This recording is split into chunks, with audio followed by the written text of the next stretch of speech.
Hey, how's it going? Welcome back. Does the barrier for entry into YouTube feel too high? This is a video for people like me who are wanting to make videos on YouTube and basically are procrastinating on starting because the barrier for entry feels way too high. Yeah, you better.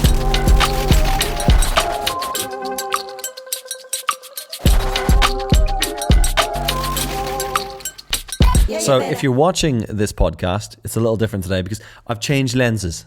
I've gone to a wide lens. I was shooting this on a 35mm or something. I didn't like the crop on it. I didn't like the compression. I'll be brutally honest with you. I look better through a wide lens. It makes me look less like a fucking eraser, right? Like if you took like an old rectangular eraser, rubber, right? And just drew a face right in the middle of it. That's what I would look like. So we're on a wide lens today. But look, this is a topic that I've kind of wanted to do something with for so long. And I've written it in a book, multiple times trying to come up with an idea of how I could portray. And I thought, fuck it, just do it as a podcast. This seems way more sensible.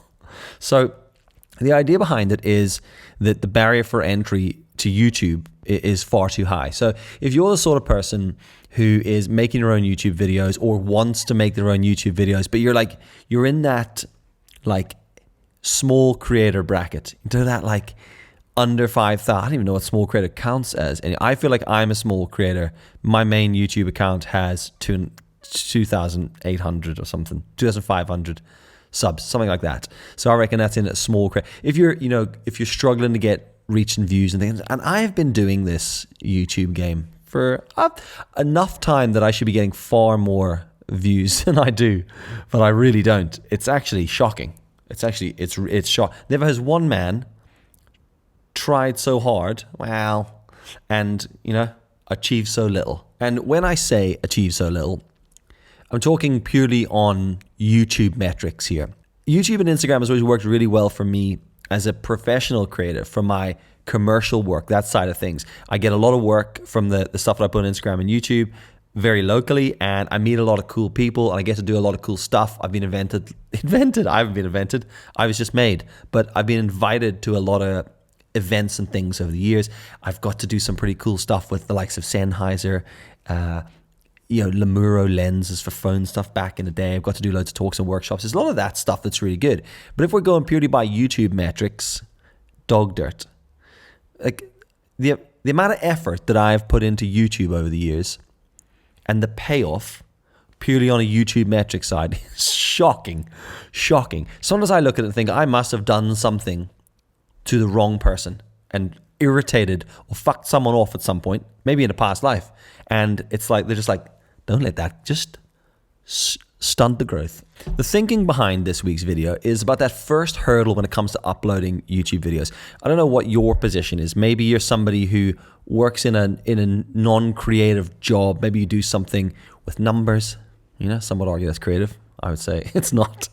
Maybe you're a doctor, maybe you're a builder or whatever. And you just like to dabble and make videos for YouTube yourself. That's like a hobby that you potentially could turn into something else. There's a lot of people I've seen over the years who have made YouTube successful in that way. If you're like me, it's a slightly different, kettle of fish, because I do this for a living. I shoot videos and take photos and design stuff, mix creative things for other people, businesses, brands, tourist boards, things like that. So it is my job to make content for other people that looks good. And a large part of the way I work is around thought processing, creative direction, and that side. And then photo, video, design, execution side of it is just whatever I feel fits, the best for whatever sort of project we're doing. But that's my job, is to do this. So approaching YouTube is a very tricky thing, because I'm actually interested in what I do. I'm interested in cameras and photography and filmmaking and design and things like that. So I automatically fall into that bracket of photographer, filmmaker, YouTuber. I just mean like the category on YouTube. I'm not like, my YouTube channel isn't about baking bread, for example. You know what I mean? It's about It's about I don't know why it's not about breaking bread. I do make my own beer badly, and I have dabbled in but that's such a fucking pain in the ass. I do that. I make beer because it's so far from what I do. So when I make videos, I like to do it talking about, the industry that I work in. It's a passion piece, but also I learn things along the way, and sometimes I share stuff that I feel is completely ridiculous with other people, and they learn something from that, which is, I'm always like, oh, okay, maybe I should just keep talking about that stuff. So that's the bracket that I fall into. But the issue with that is that you're making videos about videos in a way. So the assumption is your videos should be shit hot every single time you do them. So when I approach videos, I feel like I look around at what everybody else is doing, and I look at the people in that sphere, that category, and I look at them and I go, fucking hell, can I be bothered doing that? And I don't mean like, this makes me sound super lazy, but I do this all the time for clients. So when I want to make my own videos, it seems like a real schlep having to go through all that process again to shoot my own videos. And I'm just talking about simple shit like lav mics and a light. Like this setup. Like I built this set just for this podcast, and you might be listening to this, in which case, what the fuck was the point in doing any of this? Because you can't see it. If you are watching it, hope you like it. So the expectation for somebody who works in the industry is that your videos are going to be shit hot, but then you've got to balance out the idea and the research and all that sort of stuff behind it. And while I like talking about camera gear, well, sometimes I do also find that chat quite boring, because I only use camera gear to make things. I'm not that into camera gear, so to speak. It's just a tool I use for doing stuff. So there's plenty of other people that do a much better job, a much more thorough job in the information side of it. So I'd rather talk about the process. I'd rather talk about the way I approach things and the creative side of it and the thinking process behind it, because that side sort of interests me a lot more. I also like making my own, we'll use this term art very loosely, like my own videos and stories and short film style things like that, right? The problem with that is that the barrier for entry is somebody who works in the industry that also wants to jump onto YouTube and make videos and make content. And maybe this applies to the likes of Instagram stuff as well, is that you have to make a good video, a good creative video, but you've also got to get all the information bang on, because you're supposed to be a professional. And it also needs to look shit hot, because you're supposed to be a professional. So you can't just wing it. So it's not like, you see some channels. I mean, let's look at Emma Chamberlain vlog. If you haven't heard of her, she's a female YouTuber vlogger. I don't even know if she's still on YouTube. But anyway, she started doing daily vlogs. And, she was filming that on like a phone, I think, or like a small point and shoot. Maybe you're going to come on here and tell me exactly what she's using. But it wasn't about that. It doesn't matter, actually, because it wasn't about that. It was just about her and what she was doing on the day-to-day. That's all it was about. So the camera very quickly took a back foot. It wasn't. It was irrelevant. It didn't even take a back foot. It didn't matter. She could have filmed it on her phone. She could have filmed. It doesn't matter. It was about her, and that's kind of humbling in a way. And for me, I look at some of the other things that I do: homebrewing beer. I surf. I cycle. Things like that. And I do those things to get me away from technology, to get me away from screens. So when you look at, tips and techniques as to how to create a channel or grow on likes of YouTube, people talk about finding a niche and shooting within that. Sometimes I think, would it be easier to just make content about one of those topics? Because then I would be in a category of people that maybe weren't producing to the same level. I don't know. But then I'm like, no, fuck that. I do those things to clear my head, to get away from this world. So I like shooting content that's related to what I do professionally, because it interests me in a whole bunch of ways. And most importantly, I can explore ideas, techniques, learn things, lighting setups, mic setups, all the things that I don't always get the time to do when I'm on a client shoot. I can test and trial things in my own videos, and a lot of that stuff then I carry across when I like something into client work. So it's practice, basically. That's all it is. But that doesn't mean that it makes it any easier as a creative person when you see what other people are doing. And I think one of the hurdles for me, I found, is that what I end up doing is going in a cycle of analysis paralysis. I just get stuck in my own thoughts, my own questions. Should I do this? Should I do that? Or like, I mean, like I've got a box over there of, you know, liquid death, you know, that canned water. They sent me far too much liquid death. I don't know why. They asked me to try it. And I was like, yeah, all right, no worries. So I had an idea of a video that I wanted to shoot on that, but then I was like, oh no, but I need to do all these things. I need this intro set up. I need to do all this stuff. And all I've done for a month is look at that box in my studio and go, no, I really need to do that video. Just procrastinated on it because I've just got stuck in the thought process of, because I'm like, well, if I'm going to do that, it's going to have to look good. I'm going to have to make the effort to do these little bits, all the bells and whistles, all that sort of stuff. And it's funny that, because I actually get irritated doing that stuff. I'd rather just shoot whatever I've got with whatever I've got and make something that's a little bit more entertaining. But then I go, oh, but if I have to make it look decent, it has to be high quality from a technical side as well. And I get stuck in this analysis paralysis thing, this cycle of doubt. And I think that's just because the barrier for entry feels so high. But that's really when you're looking at a very small collection of the top YouTubers in this sector.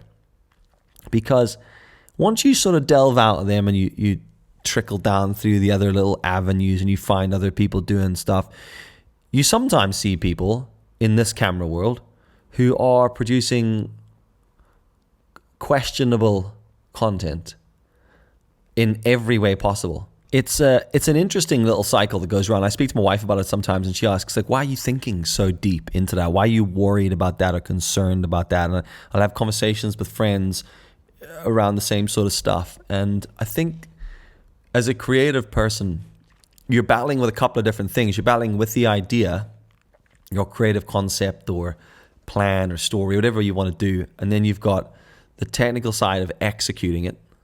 All right. Like, how am I going to do it? How good's it going to look? What do I need to do to make this the best I can with the amount of fucks that I have to give during the time process I'm doing it? And then on the other side, far end, is what will people think? And look, people on the internet love to go, you know, just make it for you. Just do what you want to do. This isn't about, and yeah, that's great to say that.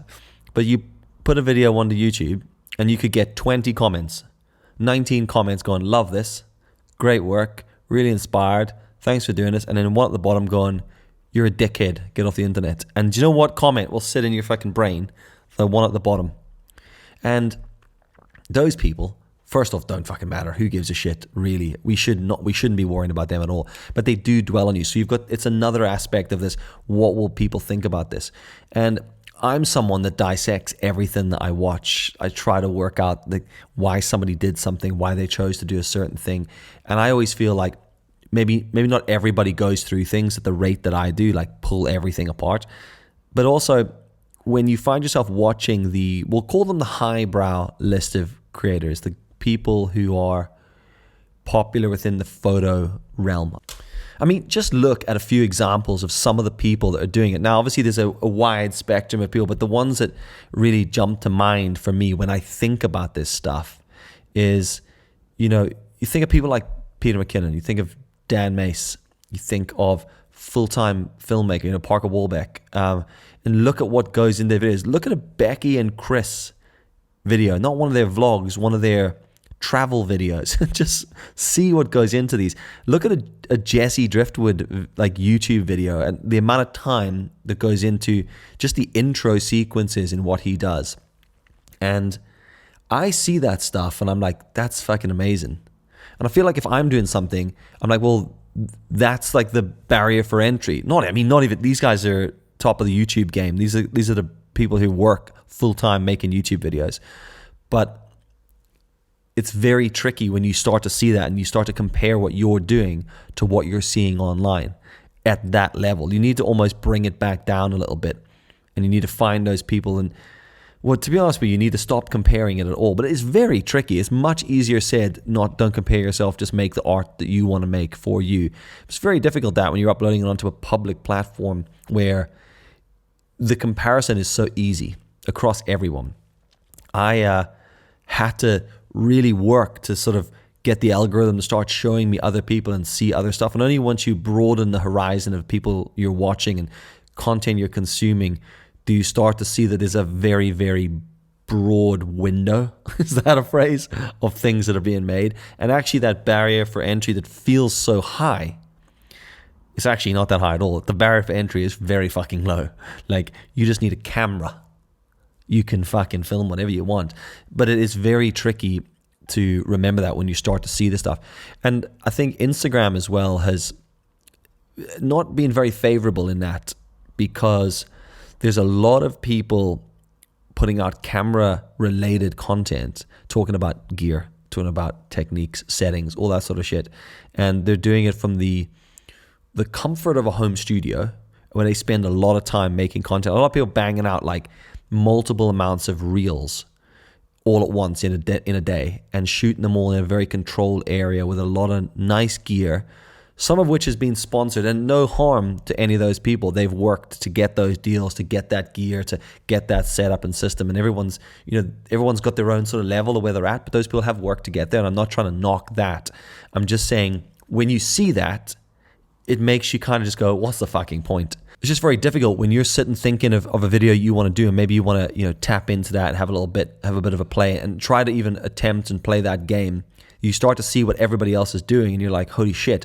Because I find there's two types of people involved here. On one hand, you've got the mega enthusiastic hobbyists, people who have another job and photo video is just their passion piece, and like all their time is spent just zoning in on that. Maybe that's like the only thing they do.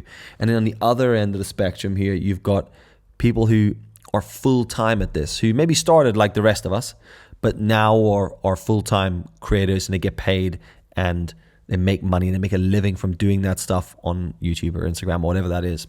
I get stuck in the middle where I make a living from making content for other people, and I make YouTube videos and Instagram stuff and take photos and things like that because I just enjoy the process. I find it quite fun. I find it infuriating that it's so tricky to get traction, but I also know that a large part of that is down to my lack of consistency.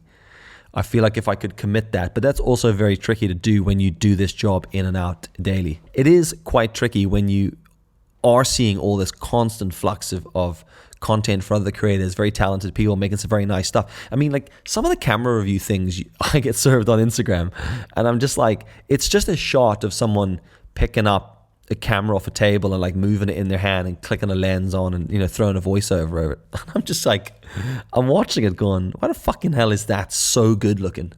Like how much time is spent just doing, it turns out sometimes a lot of time.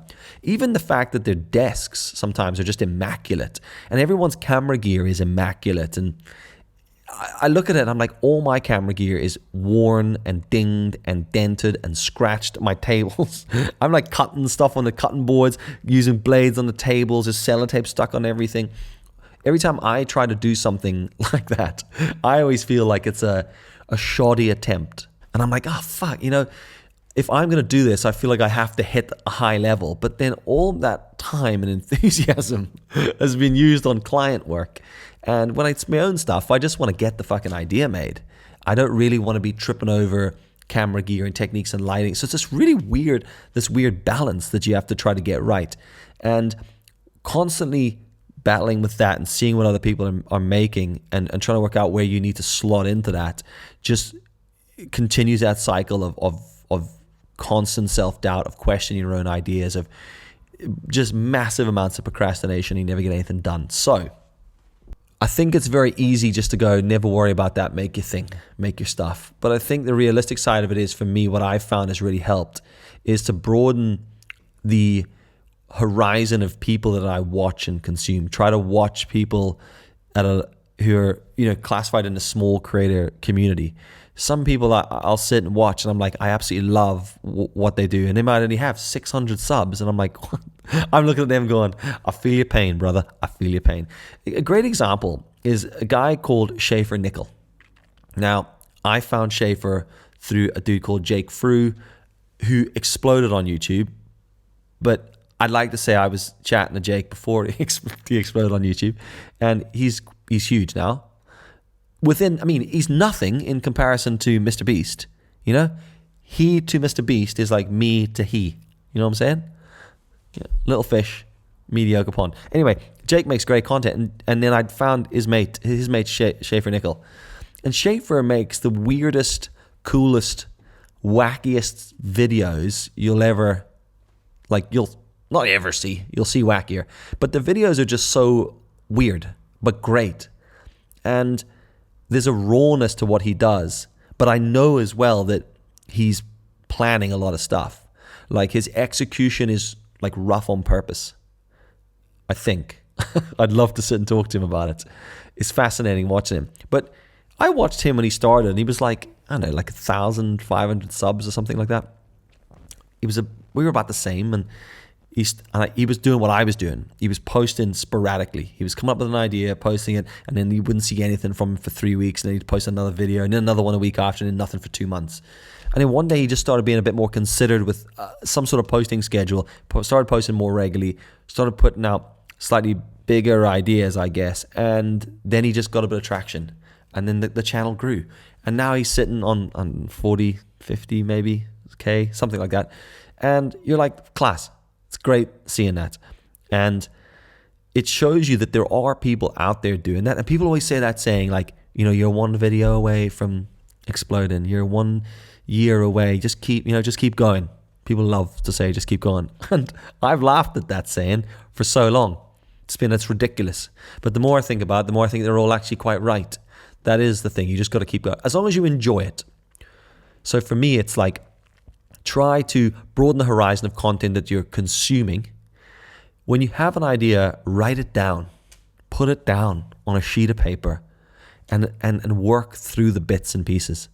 You know, so that when you need to shoot it, you've got it worked out. And then put a bit of time in to shoot the videos. I got caught up real quickly with Casey Neistat in the early days where he vlogged everything. I was doing Instagram stories and he was doing YouTube videos, you know, just two guys disconnected entirely. That makes it sound like the two of us were killing it. He was killing it. I was just tinkering on Instagram. But I saw what he was doing and I was like, yeah, that makes sense for me on Instagram. So I was doing the same thing on Instagram. A lot of people questioned why I was doing it on vertical. I should have just been doing it on YouTube. It's hard. In hindsight, yeah, I should have just done them all on YouTube. But the Instagram stuff has worked really well for me here, locally, from a professional side, okay? But I see what he was doing, and I like the way he shoots and edits things. I like, not even the way he shoots and edits, that's nonsense. I just like the way he thinks, because I resonate with that. I think the same way. The way in which he makes content is the same way that I feel like I make content in certain aspects. And a large part of it is idea, immediately shoot and edit the thing, and it's done. And I love that. That's why I've always felt like daily vlogging, you know, is the sort of thing that would suit me.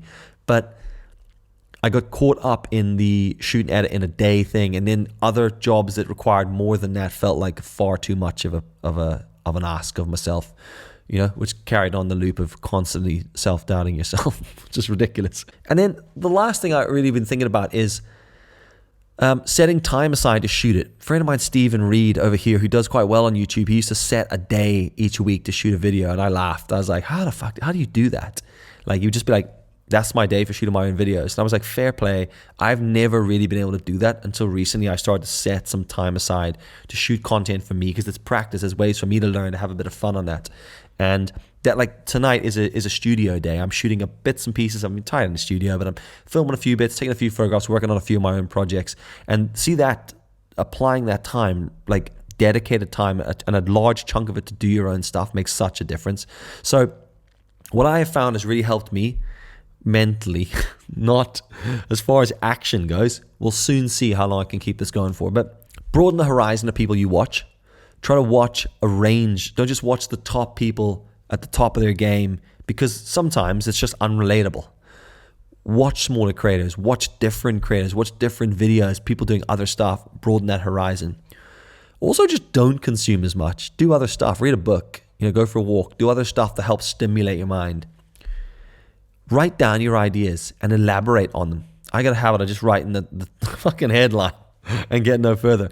I've started to sort of write the ideas down and elaborate a little bit on them. So when you do have time, you do set time to do stuff, you've got a bank of ideas there that you're sort of developing. And then set time aside to create your own stuff. So that while the barrier for entry does feel really, really high all the time, it really isn't. You could literally make any old tosh and pop it out on the internet and someone will watch it, as long as you keep going. So thanks very much for watching. Thanks very much for listening. And I'll catch you in the next episode of this rambling podcast. Laters. Yeah, you better.